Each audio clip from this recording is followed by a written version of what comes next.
गिरीश नरेश परेश महेश विलेशय भूषण भो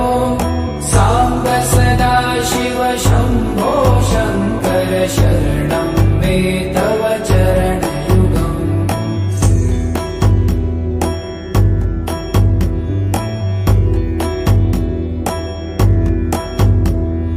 भूमया दिव्य सुमङ्गल विग्रहया लिङ्गित वामाङ्ग विभो साम्ब सदा शिव शम्भो शङ्कर शरणं मे तव चरणयुगम्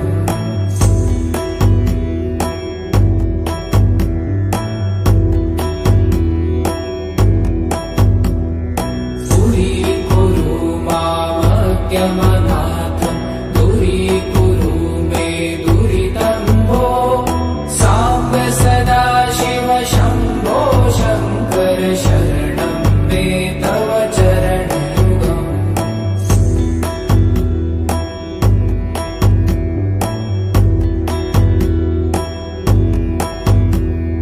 ऋषिवर मानस हंस चराचर जनन स्थिति लय कारण भो साम्ब सदा शिव शम्भो शङ्कर शरणं मे तव चरणयुगम् अन्तःकरण विशुद्धिं भक्तिं च त्वयि सतिं प्रदेहि विभो साम्ब सदा शिव शम्भो शङ्कर शरणं मे तव चरणयुगम्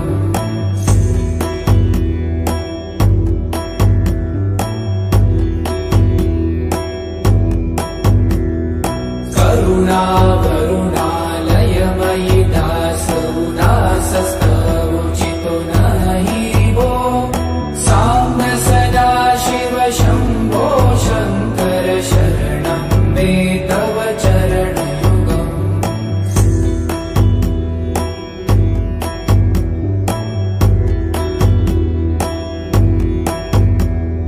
जय कैलास निवास प्रभात गणाधीश भूसुरार्चित भो साम्ब सदा शिव शम्भो शङ्कर शरणं मे तव चरणयुगम् जुनतक झङ्किडु जुनतक कीटक शब्दै नटसि महानट भो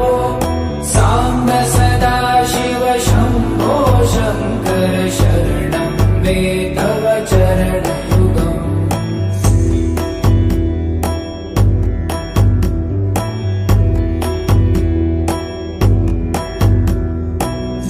धर्मस्थापन दक्ष रक्ष गुरु दक्ष यज्ञ शिक्षक भो साम्ब सदा शिव शम्भो शङ्कर शरणं मे तव चरणयुगम्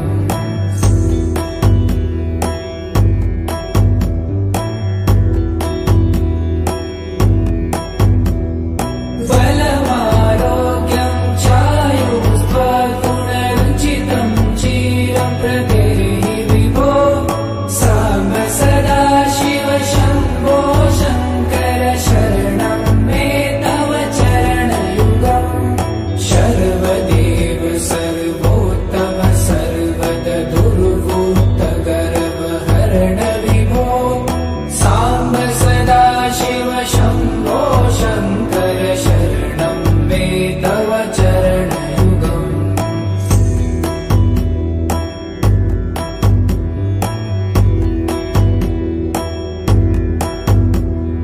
भगवन् भर्ग भयापह भूतपते भूति भूषिताङ्ग विभो साम्ब सदा शिव शम्भो शङ्कर शरणं मे तव चरणयुगम्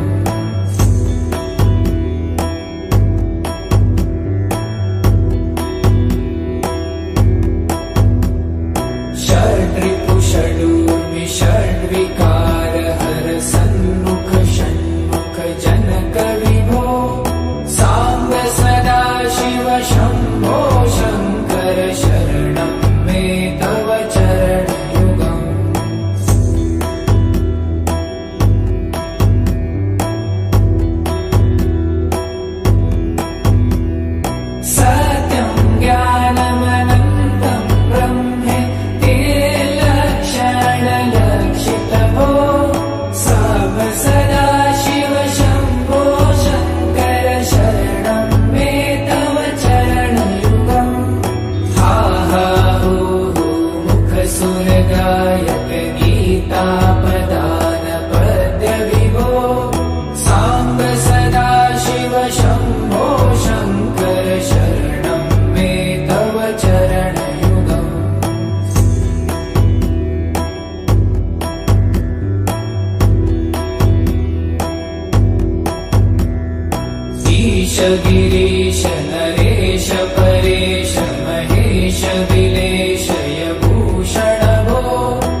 गुरुदक्ष यज्ञ शिक्षक भो साम्ब सदाशिव शम्भो शङ्कर शरणं मे तव चरणयुगम्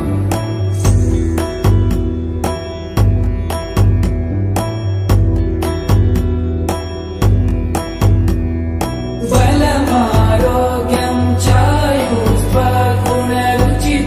क्षीरं प्रदेहि विभो साम्ब सदाशिव शम्भो शङ्कर शरणं मे तव चरणयुगम् सर्वदेव सर्वोत्तम सर्वगदुर्भूत गर्वहरण विभो साम्ब सदाशिव शम्भो शङ्कर शरणं मे तव चरणयुगम्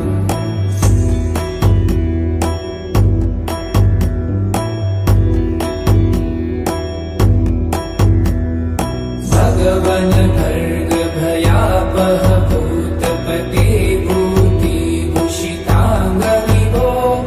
साम्ब सदाशिव शम्भो शङ्कर शरणं मे तव चरणयुगम्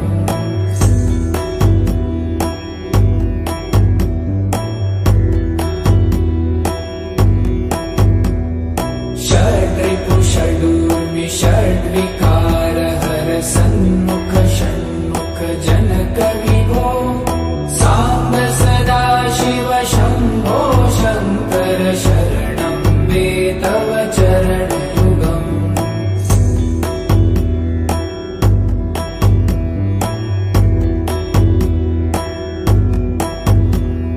सत्यं ज्ञानमनन्तं ब्रह्मे ते लक्षणलक्षितभो साम्ब सदाशिव शम्भो शङ्कर शरणं मे तव चरणयुगम् हा हा हो हो मुखसुरगायक गीतापदान पद्य विभो साम्ब सदाशिव शम्भो शङ्कर शरणं मे तव चरणयुगम्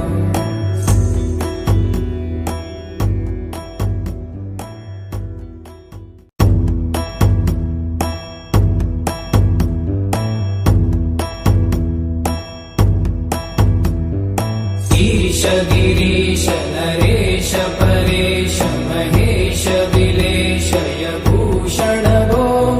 साम्ब सदाशिव शम्भो शङ्कर शरणं मे तव चरणयुगम्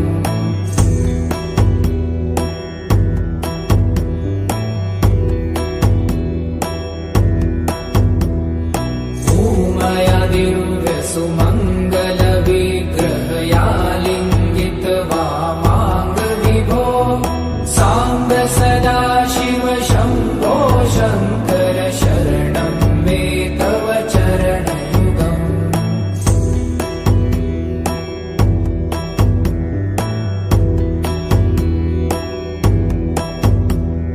दूरीकुरु मामज्ञमनाथं दूरीकुरु मे दुरितं भो साम्ब सदाशिव शम्भो शङ्कर शरणं मे तव चरणयुगम्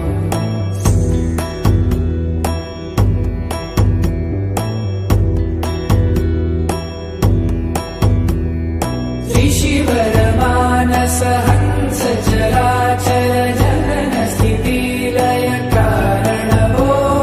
साम्ब सदाशिव शम्भो शङ्कर शरणं मे तव चरणयुगम् अन्तःकरण विशुद्धिं भक्तिं च त्वयि सतिं प्रदेहि विभो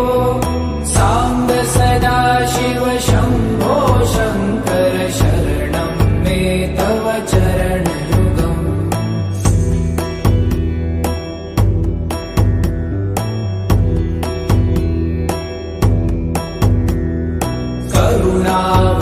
करुणावरुणालयमयि दास उदासस्तवोचितो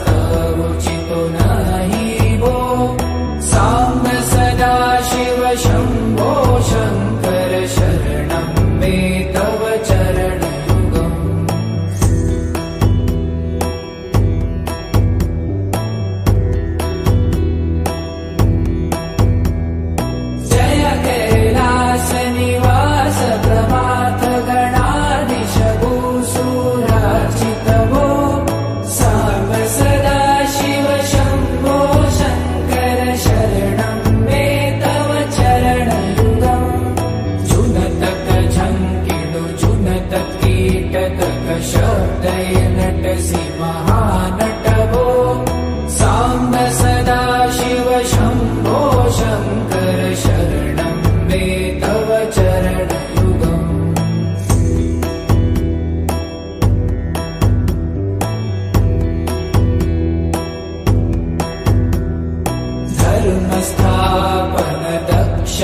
दक्ष गुरुदक्ष यज्ञ शिक्षक भो साम्ब सदा शिव